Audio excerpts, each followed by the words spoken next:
Horror कहानियां थी। काला जादू। अपने बेटे रिशु के माथे से टपकते हुए पसीने को देखकर सविता की हालत खराब हो गई। ऐसा आज पहली बार नहीं हुआ जब रिशु नींद से घबराकर जागा है। हाय मेरा बच्चा, न जाने किसकी नजर लग गई है तुझे। जब से मेरे बच्चे ने 10वीं के एग्जाम में स्कूल टॉप किया है तब से रोज बुरे बुरे सपने आने लगे हैं। हाँ माँ, मैंने आज फिर से एक काले साए को देखा। वो यहीं मेरी आंखों के सामने खड़ा था। माँ मुझे बचा लो माँ। वो मुझसे कह रहा था कि मुझसे बदला लेगा। माँ कहीं ये प्रशांत। चुप कर, कैसी बात कर रहा है? दोबारा उसका नाम मत लेना। तुझे पता है ना, उस प्रशांत ने आत्महत्या कर ली, तो बार बार उसका नाम मत लिया कर। मम्मी, क्या सच में प्रशांत ने आत्महत्या की थी? चुप कर, बहुत सवाल पूछता है आजकल। और फिर रात के वक्त सविता के पूरे घर में एक अजीब सा काला धुआं छाने लगा। गहरी नींद में सोई सविता की जैसे ही आंख खुली उसका दम घुटने लगा। वो दौड़कर रिशु के रूम की तरफ गई जहां उसके दरवाजे पर घूमती एक काली परछाई देख वो बुरी तरह से घबरा गई। कौन है वहाँ? कौन है? सामने आओ। ये मैं हूँ, तुम्हारी काली करतूत। और अब मैं तुम्हारे बेटे को ले जाने आया हूँ। नहीं, मेरे बच्चे को छोड़ दो प्लीज। मेरे रिशु को कुछ मत करना। वो परछाई रिशु के कमरे में घुस जाती है। सविता भी उसके पीछे पीछे दौड़ कर जाती है और देखती है कि अब वो साया साफ नजर आ रहा था। वो सर से पैर तक खून में सना हुआ था और उसके शरीर के सारे अंग कटे फटे हैं। क्या चाहिए तुम्हें? तुम जो बोलोगे मैं करूंगी, लेकिन मेरे रिशु को छोड़ दो। उस परछाई ने रिशु को गर्दन से पकड़कर दीवार के सहारे हवा में उछाल दिया। रिशु जोर जोर से चिल्लाने लगा। माँ बचाओ मुझे, बचा लो माँ। ये मुझे मार डालेगा। माँ मुझे बचा लो माँ। नहीं ऐसा मत करो। मुझे मार दो लेकिन मेरे बच्चे को छोड़ दो। मैं तुम्हारे आगे हाथ जोड़ती हूँ। वो परछाई रिशु को जमीन पर गिरा देती है और अचानक वहां से गायब हो जाती है। रिशु, मेरा बच्चा, तू ठीक तो है ना? कुछ बोल बेटा, क्या हुआ है तुझे? मैं ठीक हूँ माँ। क्या हुआ था यहाँ पर? कुछ नहीं बेटा, कुछ नहीं। तू परेशान मत हो। हम कल ही गांव के बाहर जो तांत्रिक महाराज रहते हैं उनके पास चलेंगे। ठीक है माँ, हम जल्द ही उनके पास चलेंगे। मुझे बहुत डर लग रहा है माँ। ये बार बार मुझे डरावने सपने आना, ये सब हमारे साथ क्यों हो रहा है माँ? अगले दिन सविता अपने बेटे रिशु को लेकर गांव के बाहर तांत्रिक के पास जाती है। जिस जगह पर तांत्रिक रहा करता था वो जगह बहुत डरावनी थी। चारों तरफ कंकाल और खूब भूतियां नजर आ रही थी। गांव से दूर वीराने में उस जगह पर जोर से आंधी चल रही थी। रिशु ने डर कर अपनी माँ का हाथ पकड़ लिया। माँ मुझे बहुत डर लग रहा है। ये कैसी जगह है? देख बेटा, हमारे साथ जो कुछ भी हो रहा है उसका इलाज सिर्फ और सिर्फ ये तांत्रिक महाराज ही बता सकते हैं। अब यही है जो हमें प्रॉब्लम से बाहर निकाल सकते हैं।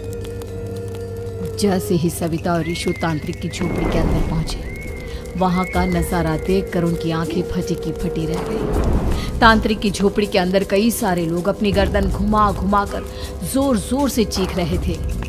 कौन हो तुम और यहाँ क्यों आई हो?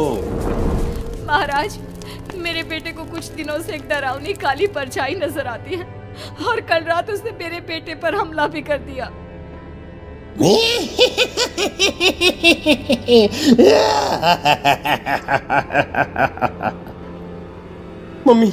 मम्मी हमें यहाँ से चलना चाहिए। ये जगह मुझे ठीक नहीं लगती। नहीं बेटा, ऐसा नहीं कहते। रुक जाओ, 2 मिनट के लिए रुक जाओ। क्या कहा? काली परछाई? तुम्हारे बेटे पर किसी काली परछाई ने हमला किया? हाँ महाराज, वो कह रही थी कि वो मेरे बेटे को कुछ कर देगी, कोई उपाय बताइए महाराज। मेरे बेटे के साथ कुछ गलत नहीं होना चाहिए। तुमने किसी दूसरे के साथ गलत किया है तो तुम्हारे साथ भी गलत होकर ही रहेगा। तुमने किसी की जान ली है, किसी को मार डाला है तुमने। नहीं महाराज, मैंने ऐसा कुछ नहीं किया। मैंने किसी की जान नहीं ली। मुझे कोई उपाय बताइए। लगता है तुम इतनी आसानी से नहीं मानोगी। मैं तुम्हें अभी उस काली परछाई से मिलवा देता हूँ और वही सारा सच तुम्हारे सामने लेकर आएगा। सविता और ऋषु ने डर के मारे अपनी आंखें बंद कर ली। तभी अचानक तांत्रिक की झोपड़ी में अजीबोगरीब आवाजें गूंजने लगी। सविता और ऋषु बुरी तरह से कांप रहे थे। आंखें खोलो और अपने सामने देखो। क्या यही है वो जिससे तुम कल रात को मिली थी? बताओ मुझे। हाँ, इसने कल रात मेरे बेटे के ऊपर हमला किया था। ये उसी लड़के की भटकती हुई आत्मा है जिसे कुछ दिन पहले तुमने मार डाला था। मम्मी ये महाराज क्या कह रहे हैं? क्या सच में आपने किसी की जान ली है, किसी को मार डाला है? अगर हाँ तो बताइए ना मम्मी, किसको मारा है आपने? किसको? तुम्हारी माँ इतनी आसानी से सच नहीं बताएगी बेटा। इसने एक बच्चे की जान ली है। कहीं उसका नाम प्रशांत तो नहीं महाराज? वो मेरा दोस्त है, मेरा पड़ोसी है। सही पहचाना। देखा सविता, तुम्हारा खुद का बेटा भी जानता है कि तुमने किसी के प्राणों की बलि चढ़ा दी और इसीलिए अब उसकी बुरी आत्मा तुम्हारे घर में भटकती है। मुझे माफ कर दीजिए महाराज, मुझसे बहुत बड़ी गलती हो गई। प्रशांत हमारे पड़ोसी का बेटा था। हर बार उसके नंबर मेरे बेटे से ज्यादा आते थे और इसलिए मैंने उसके कमरे के बाहर काला जादू किया था, पर मुझे नहीं पता था कि वो मर जाएगा। तुम्हारे उसी काले जादू वाली गुड़िया के अंदर एक बुरी आत्मा थी जिसने उस बच्चे के दिमाग पर बुरा असर कर दिया और उसी की वजह से उस लड़के ने अपनी बालकनी से कूदकर आत्महत्या कर ली। इसकी वजह सिर्फ और सिर्फ तुम हो, तुम। नहीं महाराज, जो कुछ भी हुआ मुझे नहीं पता था कि प्रशांत अपनी जान दे देगा।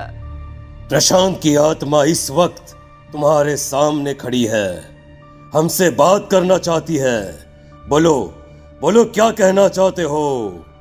मैं जीना चाहता था, बड़ा होकर कुछ बनना चाहता था। आपके बेटे से मुझे कोई परेशानी नहीं थी। अरे वो तो मेरा अच्छा दोस्त था। मुझे माफ कर दो बेटा, मुझसे बहुत बड़ी गलती हो गई, मुझे माफ कर दो। माफ करने से मुझे वापस जिंदगी नहीं मिल जाएगी। मेरे माँ बाप आज भी मेरे लिए रोते हैं। आपने मेरे साथ बहुत गलत किया है, बहुत गलत।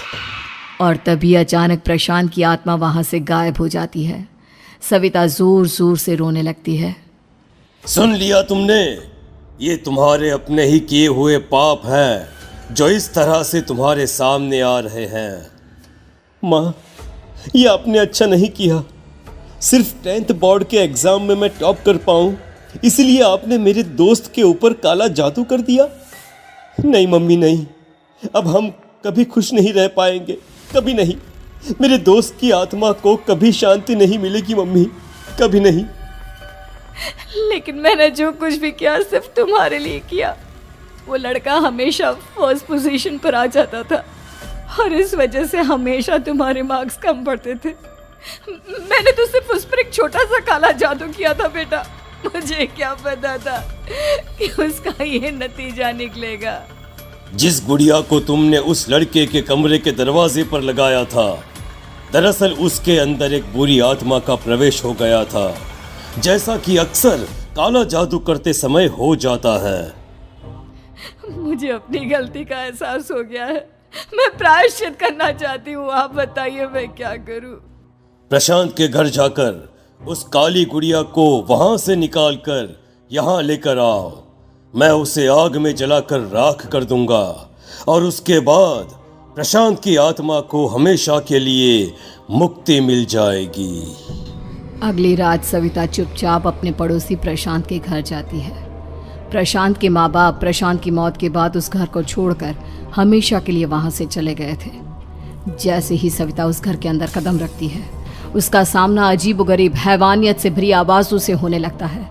ऐसा लग रहा था जैसे कोई बुरी तरह से चीख रहा हो। सविता जैसे ही प्रशांत के कमरे के बाहर पहुंचती है, वहां पर लटकी हुई गुड़िया के शरीर से खून टपकने लगता है। ये क्या हो रहा है? इस गुड़िया के शरीर से खून क्यों टपक रहा है? सविता हिम्मत करते हुए उस गुड़िया को वहां से उतारने की कोशिश करती है, लेकिन तभी अचानक से बहुत भयानक दिखने वाली औरत उसकी आंखों के सामने आकर खड़ी हो जाती है।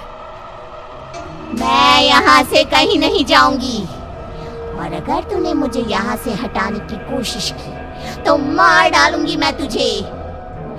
नहीं नहीं, मुझे तुम्हें यहाँ से ले जाना ही होगा, नहीं तो मेरा बेटा, उसकी जान को खतरा है। मैं तुम्हें नहीं छोड़ सकती। अगर तुम्हारे अंदर हिम्मत है तो मुझे इस घर से बाहर ले जाकर दिखाओ। और ऐसा कहकर वो औरत सविता के ऊपर हमला कर देती है और उसे हवा में उछाल उछाल कर जमीन पर पटकती है।